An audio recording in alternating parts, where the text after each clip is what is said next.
My name is Akin and I'm the host in this podcast. And I have my beautiful co-host with me. Hello, everyone, and welcome to today's podcast. My name is Lady Loveline Anero, and I'm delighted to have you join us for what promises to be an insightful and engaging conversation. Beautiful. I have a special guest with us in the studio, Yeah. a woman of great substance, of great character, and she's a public servant, a public administrator of police, and a philanthropist, as well as a clergy woman. Her name is Honourable Adedayo Akin-Taylor Ekong. You're Thank you. welcome, man. Thank you. I'm You're so welcome. happy to be with you today. You said Adedayo, Honorable Adedayo. I don't know whether if I should put the pastor too. I'm also a pastor, so that is my leading role first, because Christ first before any other thing. Of course. I'm happy to be here with you. Thank you, Mr. Kishemoy and Lady Lovina. Thank you, man. All It's a right, ma. pleasure. Thank you very much, ma. You're welcome.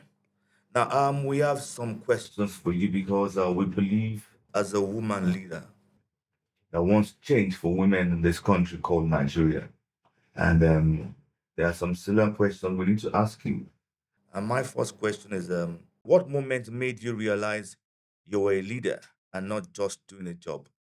Thank you very much. One of my first tertiary education I had happens to be in the north. And you know that north is a male dominated area. Nigeria is a patriarchal system where it's all about male, male, male. And I was able, because of my relationship with people, I had a very close relationship with people, especially the vulnerable, the masses.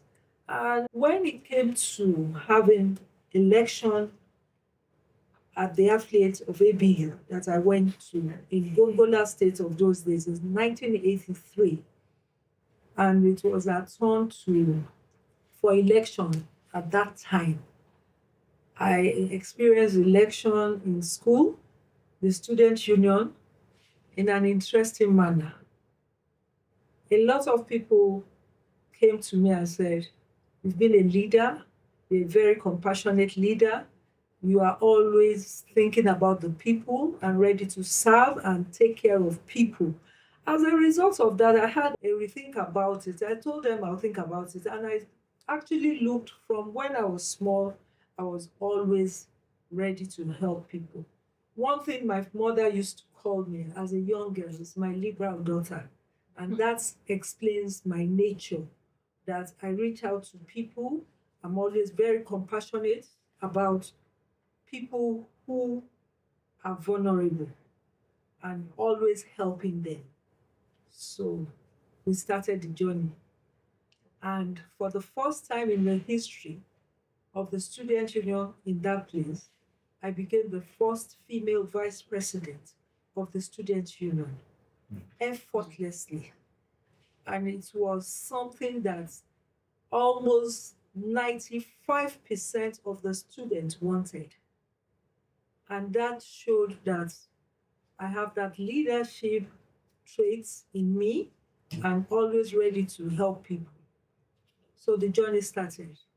I remember when we met about 40 years after, a few, and we talked about our role in school, and we had the alumni, and I got up and I said, first female vice president of the student union. And most of them looked at me and said, no, nobody has broken that record till tomorrow.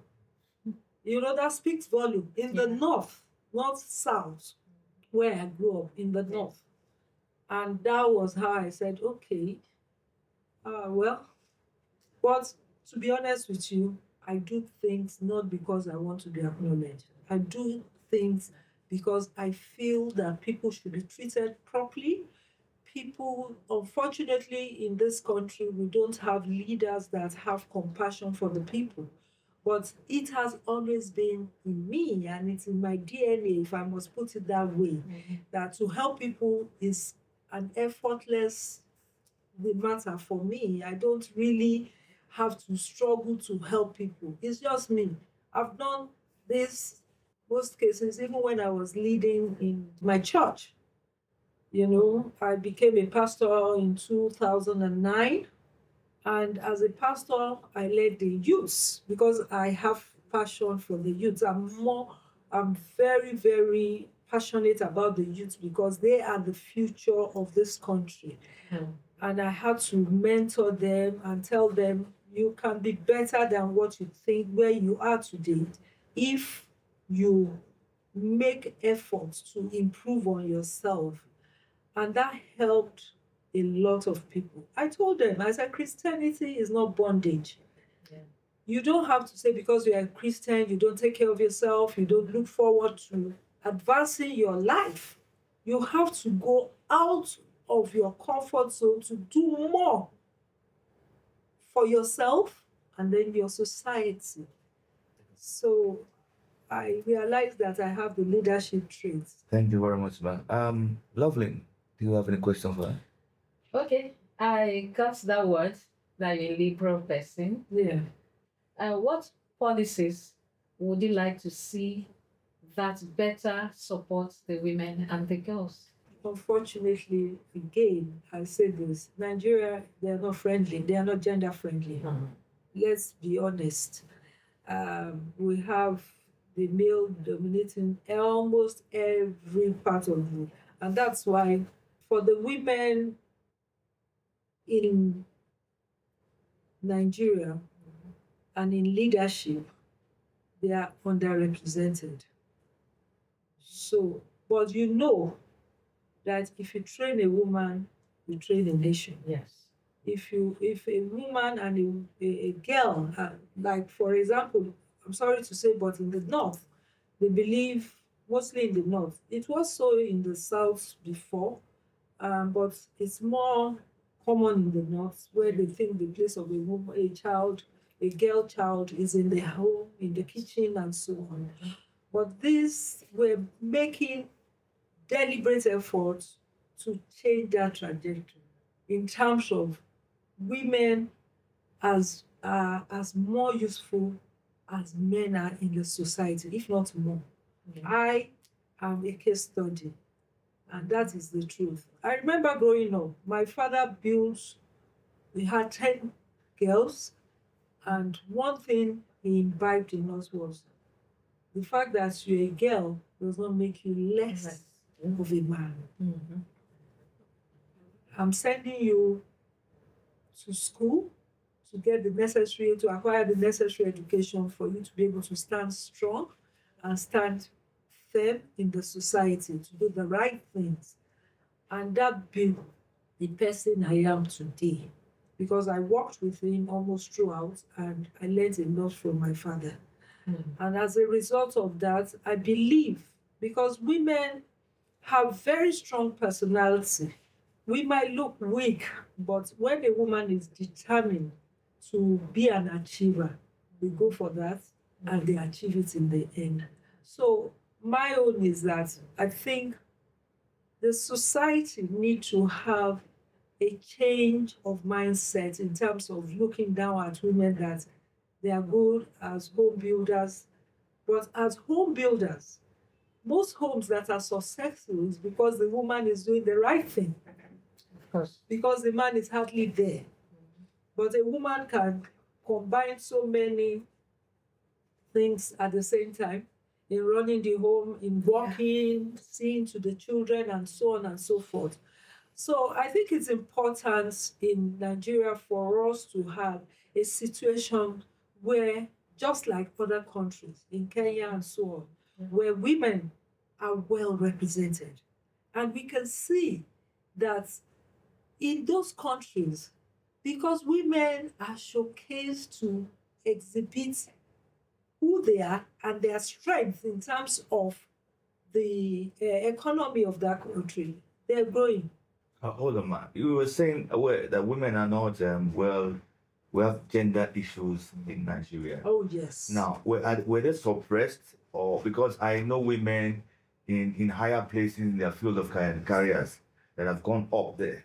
So, are you talking in governance? in governance, every sphere that you can think of. Or they're in the bank industries. How many of them? not 20%. not many of them. And the 20% most times are not given the same opportunity. They have to really, really fight and be exceptional for them to get there. That is the truth about that. So, banking industry, in public service, and so on and so forth, you see that women really pull their weight and they show exemplary leadership traits. Were they suppressed or what? They are suppressed. In Nigeria, they are suppressed. You see what is happening in even in the political terrain, where just very few women during Obasanjo's time in 1999. If you go through the books, you'll see that we had more women representing as leaders in the house, the upper house and the lower house. And the thing kept dwindling. Now we have maybe 4 in the Senate, 17 or something like that. Not really much. Not much. He said in the Obasanjo regime there were Yes. more women Yes. because he allowed it. He encouraged He women. encouraged it. Yes, because he knows that when a woman really wants to do something, they will go all the way out. I am a case study of such. Do you understand? At a time that I had a position and people were saying, can this woman manage this thing? It's not possible. But being a proactive person, I just made sure that people that will help to build what I'm doing, to contribute positively to what I am doing, what I did was first, I normally search for talents.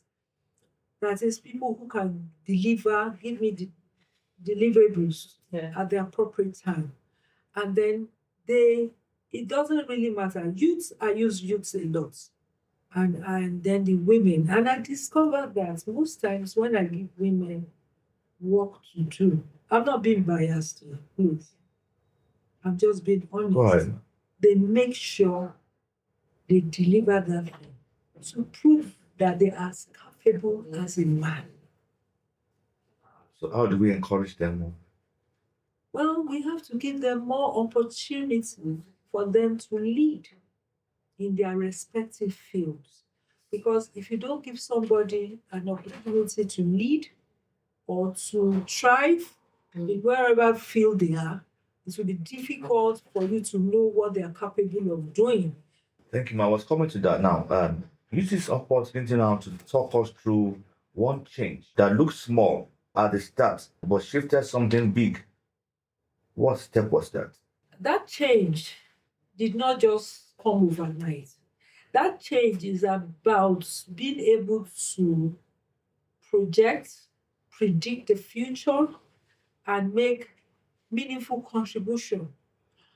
When that happened, I was doing things because I felt it was the right thing to do in terms of contributing my little quota to enhance where I was as a group in political sector then.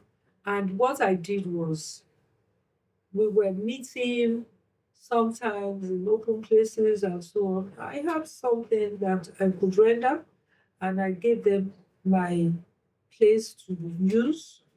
And thereafter, I ensured that things were done properly because a lot of things were not in place. I was doing it not because I was the leader. I was doing it because I wanted to contribute in ensuring that we have a better Nigeria. Because my policy about life is for me to serve, it's not about position. I see position as well an opportunity to also prove yourself, but it does not end there. Being able to serve in a way that I will impact lives, which I've always done, even in church as a pastor. I realized that we had a lot of shy women, people who had substance in them, who had everything that it takes to come out and do something different. But a lot of them shy away. But what I did at that point in time was to look at the capability of people. Even when you are shy, I throw you out there. And I say, go and preach, whether you are ready or not. You can make your mistakes. Making mistakes is not the end of a man. But the most important thing is, when you fall, how many times do you get up and rise again? So I threw them there. I tell you, even though now I'm so busy with other things, the people that I trained or coached or mentored, they are doing very exceptionally well because I saw that thing in them that was hidden, and I had to help them to bring Bring it it out. out. How do you handle criticism and public scrutiny? Thank you so much. If we're talking of criticism and public scrutiny, I've been through a lot. But um, the thing that kept resonating in my mind every time about public scrutiny, my father used to tell me something: focus on your goal and shun distractions. Yeah. Which was one of my major rules in achieving purpose in life. I remember in my party at that time, so many people came up. A lot of people I know that and said they are the chairman, they are the chairman. And I was the chairman, the authentic chairman. And some of these people will go on Arise channels and so on. And then people will come to me, you're not talking, you should reply them, you should answer them. And I said to them, the time for me to answer has not yet come. When the time comes, I will answer. But like I always tell people I mentor, result cancels insults. Mm-hmm. At the time the results came, people were looking for me to come and talk. Yeah. And I was ready to talk at that time. I was ready to say something because at that time we had achieved what the feat nobody had achieved in this country, especially in Lagos State. Winning Lagos for my party at that time in 2023 was a major feat in Lagos State. And we won overwhelmingly. Nobody expected it, but we were able to do it. And being able to do it is not because I'm the best, but because I believe in doing what I need to do at the appropriate time instead of just ranting and talking here and there or making a fool of myself. What I did, what I focused on was what will help us. And those things that helped us were the things I had to put in place. So I don't really want to go deep into that, but I believe that as a woman, if you are leading, lead right. As a man, if you are leading, Lead right. So Thank you very much.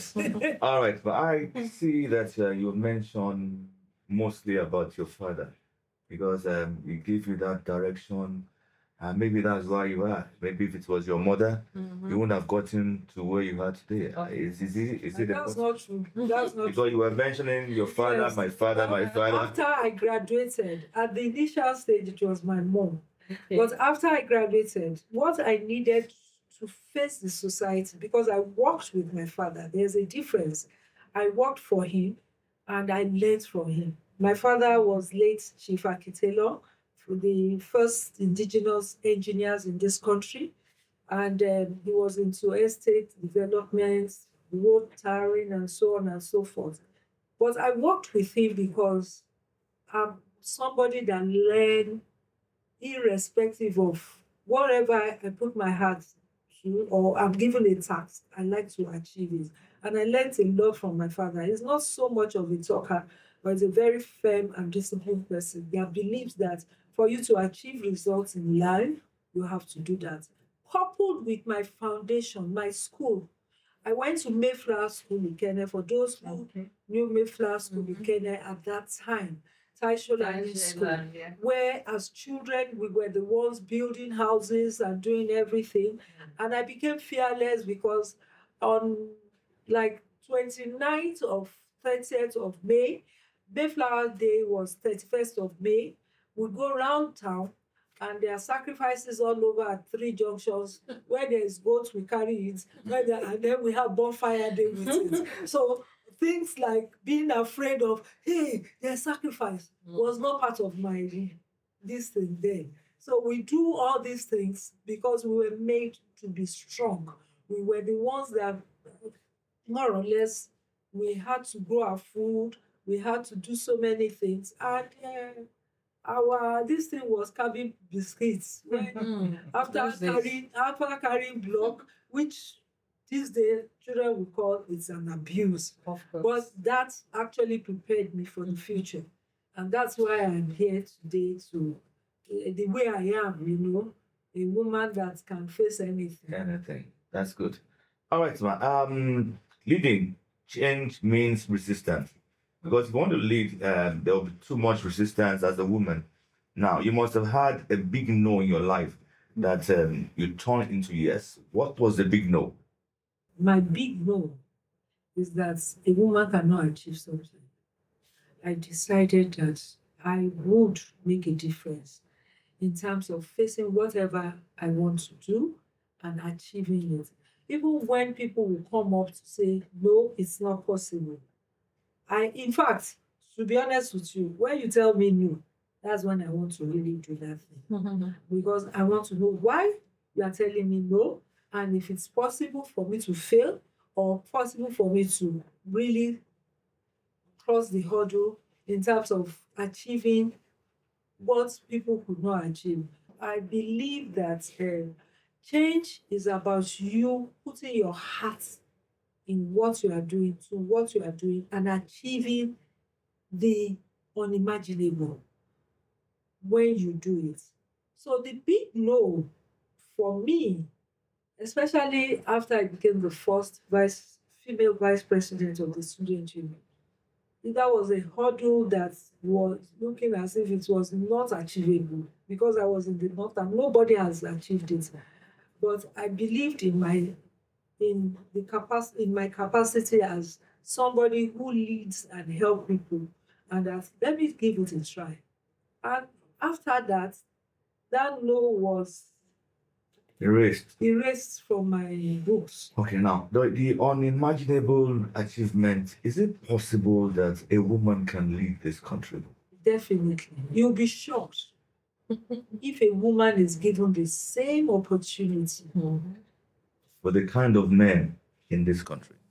Some people call me the lioness because I believe that there's nothing we cannot tackle, whether be it a man or a woman. I don't look at the gender as being a female as a weaker sex. Weaker in looks, but in the heart, very. I'll tell you one thing that happened. When I was leading my political party in Lagos State, I was threatened. And then I remember when I went back to the Relation Center for the gubernatorial, they said to me, they brought this girl well today, make it talk. Yes, I be. Only then the whole world will see show today inside me. I said so. Because I was determined to still be me, as long as that cause that I'm pursuing, if it is for the interest of the people. So I said, at that point, to be honest with you, I didn't care what happened. I said, if they are going to do anything to me, let them do it in front of the cameras. And I still did what I wanted to do. Now, who is this one woman, famous or not, that you believe in her leadership? Adedayo Akin-Taylor Ekong. That's you. Yes, because it has to be me first. And like I said, that is why people call me the lioness, because I believe there's nothing you cannot achieve if you put your heart to it and you put the right things in motion to achieve it. And that is what I have always done. That is why I mentor a lot of people. I find it very interesting when a lot of people, especially the youths, come to me and tell me that, please, I don't need money. I just want you to mentor me. I just want to learn. I want to find out how come you are so strong. And I told them it's not that nobody is strong in life, but putting your heart to whatever you want to achieve in life is what really matters. And also, the likes of Amina Oyebola, who happens to be, she's a lawyer, she's a business consultant, and she was the business executive in MTN. She's a vocal person. She is the voice to the voiceless, especially for women. So I admire people like that. I like people who know what they want out of life, because to be strong, to be able to mentor people, you should know what you want out of life. And Reverend Bishop Funke Adejumo is also one person I really admire. Those are popular. What about those that are popular? In the yesteryears, you hear my mother was a bead seller and she excelled and was able to even send people. She's an illiterate, but because she knew what she wanted out of life, she was able to trade properly, send her children even abroad from that business, and they were able to educate their children properly. I think there are so many women that they even die unknown, but that doesn't make them weak women. They're very strong, but maybe they don't have the platform to be exposed to. And our nature in this country, for example, we like applause, accolade, and so on. But the truth of the matter is that we have a lot of strong women. Honourable Ma, Yes, please. looking at the high rate of child and maternal mortality, are there plans to reduce or cut it to the barest minimum? Exactly. Thank you, because we do have a rate of maternal in this country. And one of the major issue we have is that the healthcare system that we have needs to be improved, needs to be able to have equipment that will help the mother and the child in terms of healthcare, to also support prenatal and postnatal care initiatives is very, very important. And another thing we need to also do in this country is that we need, look at, for example, we're here, I think we are in Etiosa now, right? And there's no one single general hospital around here in the whole of the local government. So you find that the maternal and child health care system is not really strong here. I mean, we need better healthcare system for the women and the child.